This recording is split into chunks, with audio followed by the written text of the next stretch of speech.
I'm here to talk about Greg Wyler and to present him with the Innovators Award, the Arthur C. Clarke Innovators Award. Greg Wyler is a really cool guy.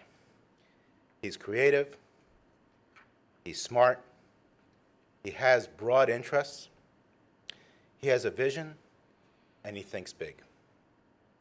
And he translates all of that into a focused mission to provide ubiquitous and pervasive communications and connectivity to access so that people around the world have access. He provides access to the underserved on a global basis. The last company he started defined the mission in its name, O3B, the other 3 billion people that hadn't been communicated with by the traditional satellite communications mechanisms. And of course, there is his current endeavor, named appropriately OneWeb. And more on that in a minute. Greg has spent much of his time working on things in the emerging market environment. And so he has a particular sensitivity and comfort level in defining the products and services that will work in those markets that are really hard and difficult to conduct business in. As noted a moment ago, in 2012, Greg founded OneWeb. OneWeb's mission is to develop a global broadband system providing internet access to the world's unconnected. And as I said, he thinks big. The objective is to implement a global broadband system. They've defined a constellation of 648 satellites, which will provide over 10 terabits per second of low latency internet access to targeted schools and communities around the world. I think part of that was an inspiration that came out of an agenda from the United Nations, and I think he'll talk about that in his remarks.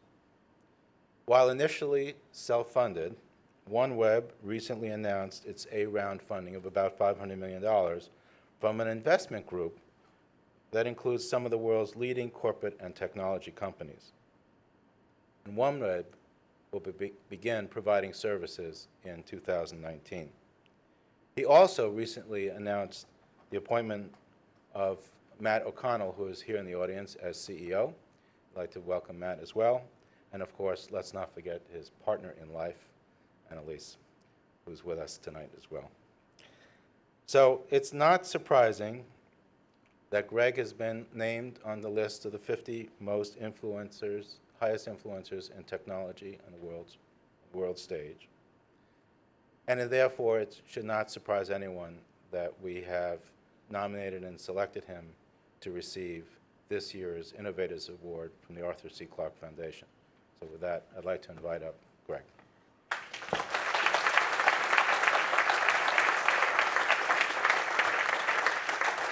You got a break, yeah.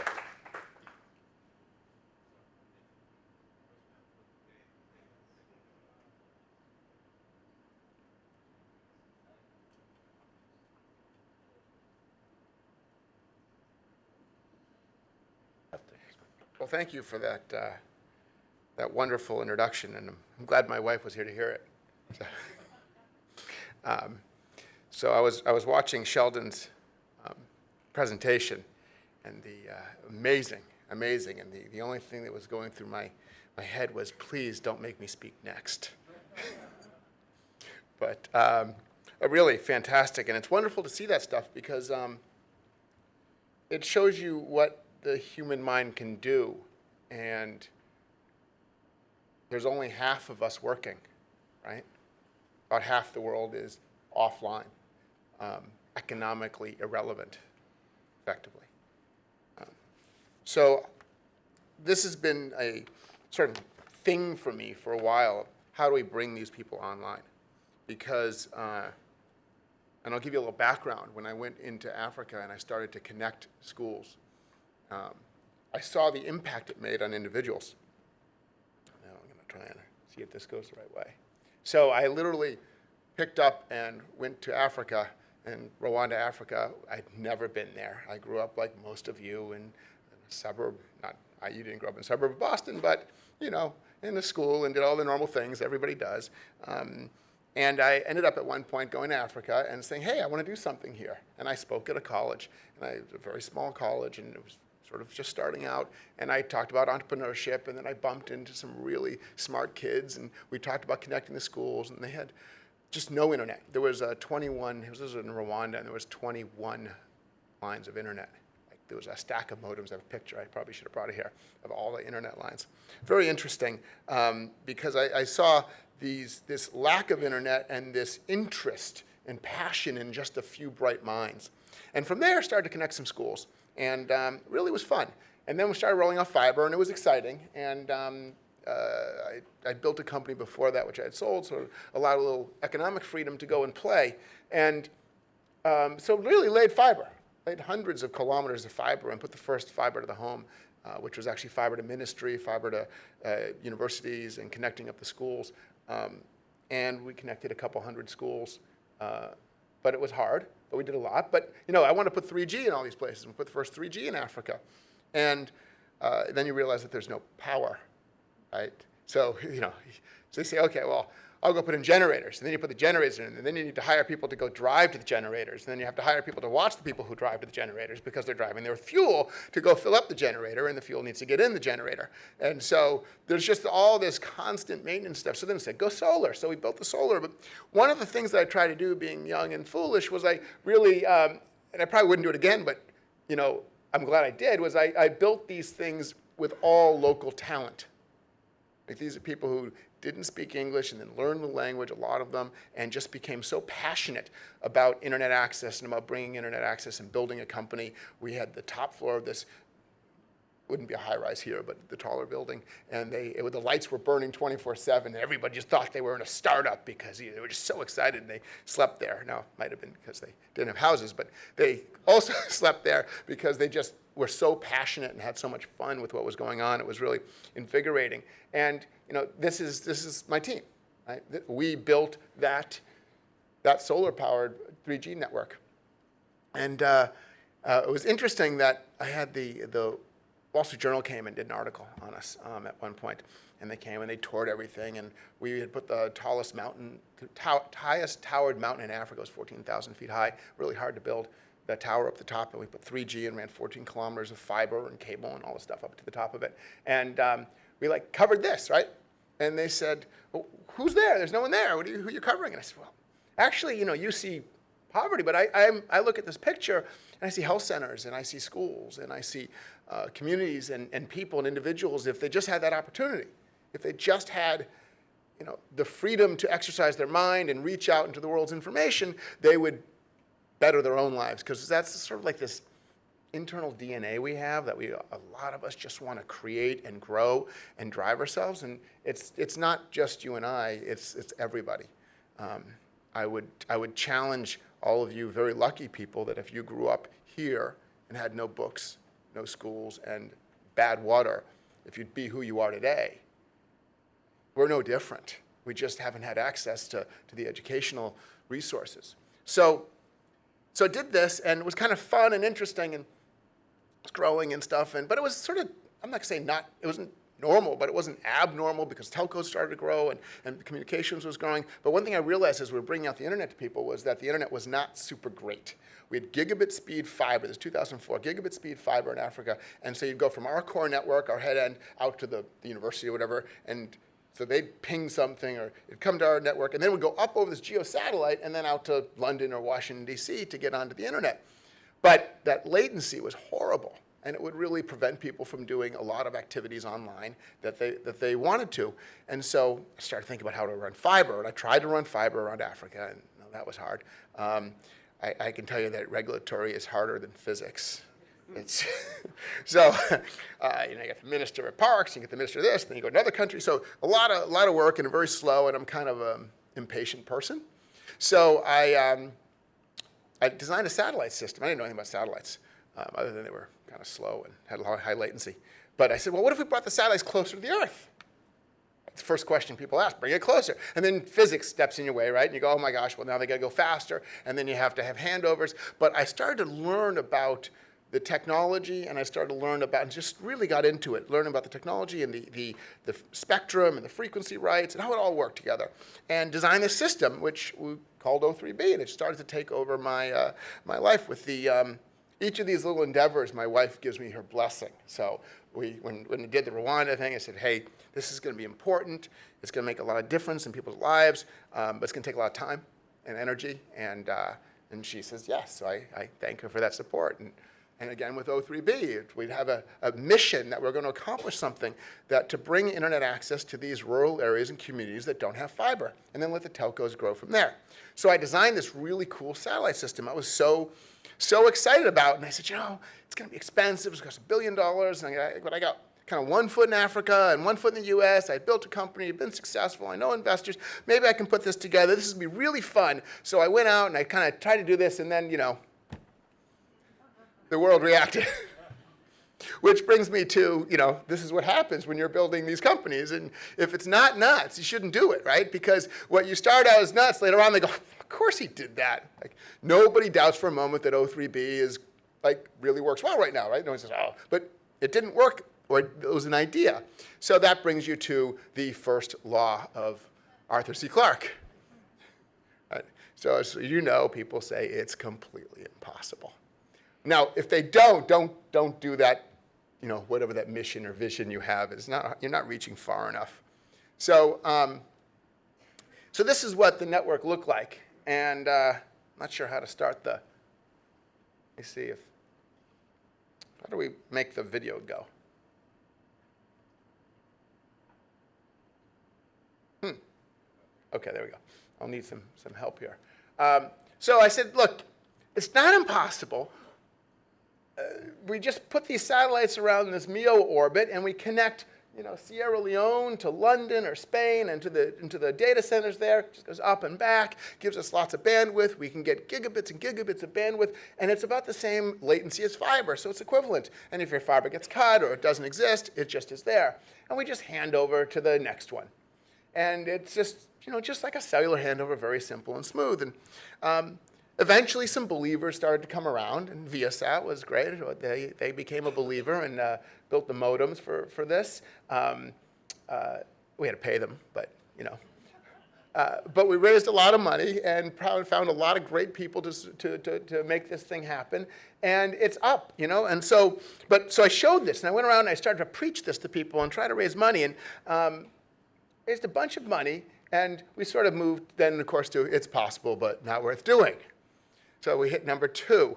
So then we actually, built it, right? And as you can talk to the O3B, there's a couple people here, I think.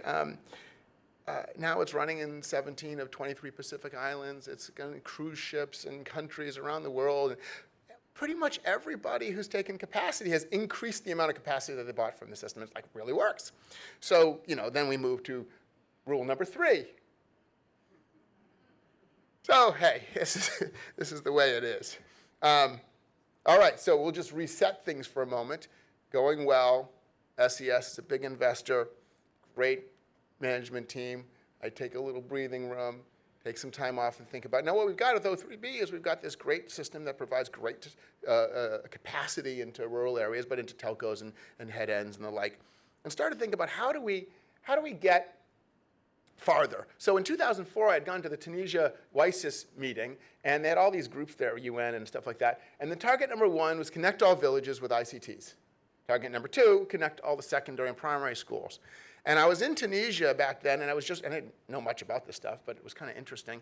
And it kind of rang to me that was really important. And so in 2015, if you look at the targets and the accomplishments that these big bodies did, in terms of internet access, pronounced rural-urban divide, access to the internet in any form is extremely low for rural households in developing countries.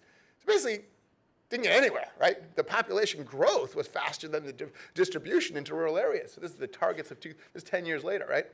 So started to think a lot about this, and it's kind of thought, how can we accomplish this?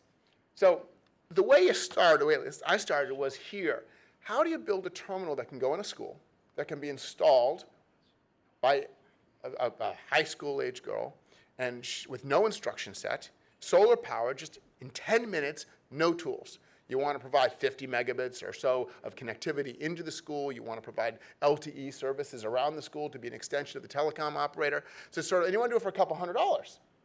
And so this is sort of the magic terminal, but it's not just the terminal, it actually took a lot of stuff behind it. So designed a system called, which you now know as OneWeb, and I think if you could click that. So similar concept, but different in many ways, of course, but this is a polar orbit. It's the fiber link in the bottom goes up to the satellite and then down to the customers. And so they're satellites, but in this case, with the polar orbit, we're able to achieve global coverage. We're able to achieve very high angles for the users so that when they just put that terminal up, they don't have to do anything else. Because the problem is in the environments that we're installing these, people do not know anything about the history of internet and installation and tools. You have to assume no prior knowledge. So if you want to install 20,000 schools in Madagascar, it has to be just you drop it off there, and it just is sort of almost self-assembly. So designed a system that would have 36 satellites in a plane, and then we have 36 planes. It's kind of and we get global coverage. So of course, designed that, and then put together a team and really started to play with it. And I won't show you the whole thing, but so we get back into the first rule. So that's life with fun startups. Subsequently, we have obviously raised a lot of money, but I wanted to tell you a little bit about this. And this system is really somewhere between 2 and 3 right now. We're slowly moving into I knew it would work all along because the number of people cheering us on and the support we've been getting from governments and the like has just been fantastic. So I'll talk a little bit about innovation just quickly and personally, and something probably for each of us that when I consider innovation or inventions or ideas, I really think about what can I do and contribute to humanity? So you think about for yourself, what's the thing that you could do that would most impact humanity? And then does it interest you? Does it excite you? And then go for it. Right? Don't think, it could be small, but thinking big is important here. In fact, what I found is that by having mission-oriented companies where you're actually doing something and that other people like and love, it just really drives them to work the late nights. Now, I know the missionless thing. My first company was missionless. We built semiconductor cooling stuff, heat sinks, things like that. Yeah, we grew to be a large supplier, Dell, Hewlett-Packard, and all these guys. And I sold it, and it set me up in the 20s. But the reality is, if that company didn't exist, nobody's life would change, right? It just didn't matter. But it was fun. So it was funny. I was thinking about the word mission, so I looked it up, and it's in the websites, and it was there were 2 definitions. It was it's something that's important and something that's religious. Which, not to throw religion in there, but if you think about this, and you kind of really think about mission, I think of it as something that just must be done, right? Now that we know how to build a system like this and to accomplish these goals, it must be done. And it's the vision and need focus. They focus people's ability to accomplish great goals. So everybody in the company has the same passion that I have.